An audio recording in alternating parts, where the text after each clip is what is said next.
Dr. Tanya here. I wanted to welcome you to 2025 and let you know what's going on with me.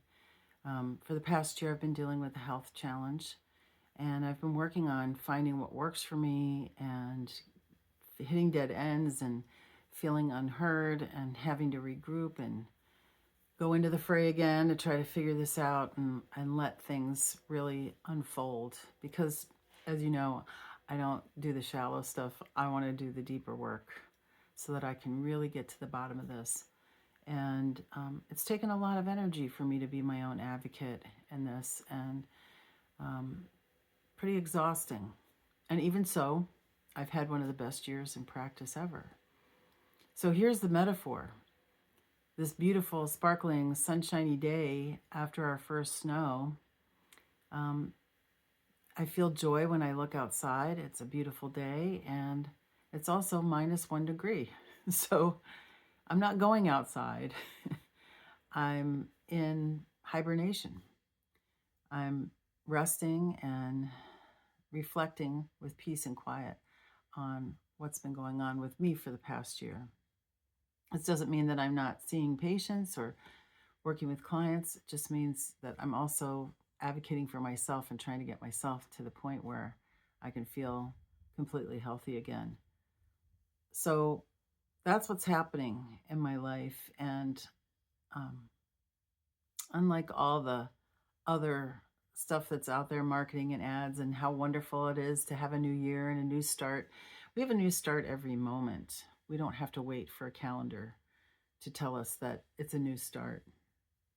And sometimes I feel like celebrating at the solstice, which is when I feel like the new year actually begins.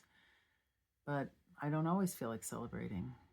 And, you know, it's not really that I don't want to celebrate, but I'm just not ready to celebrate.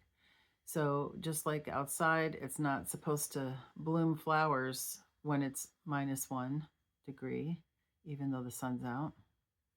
Even though the new year's here, you don't have to start new things and try all the things and, feel so great. Because sometimes we just don't feel great, even when we're supposed to feel wonderful and great. So, if you're striving, if you're trying to do something, to have something happen in your life, I would suggest that you stop. Stop trying and stop striving. That is the energy of forcing.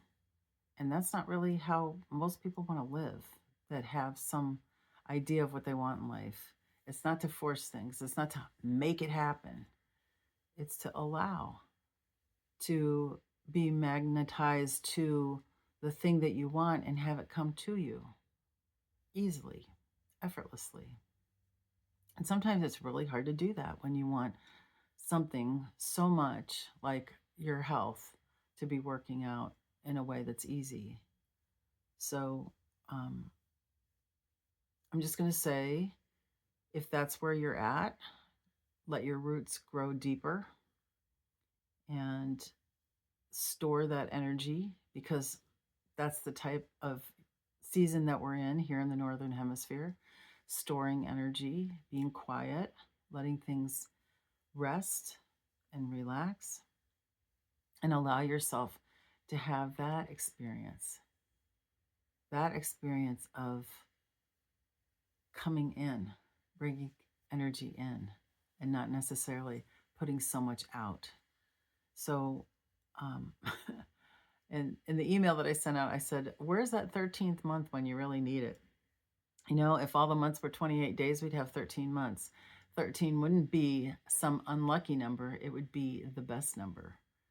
So I just want to remind you that this artificial new year that's happening is not necessarily where we all want to fall into. It's not because we don't enjoy being excited and celebrating. It's because it's not natural to have that happen right now. Right now is the time to store the energy and to bring yourself into a quiet mode to find out what's really in there that's creating what's going on in your life. So don't worry, I'm on it and I have a lot of assistance, and I'll be taking care of patients and clients, even so. And just know that it's okay to feel like you don't want to celebrate, because wait until there's something really to celebrate. It doesn't have to be a big thing. It can be something little. So let yourself off the hook and don't have to be manager of the universe for a little while. Much love, many blessings. I look forward to seeing you in the new year. Take care.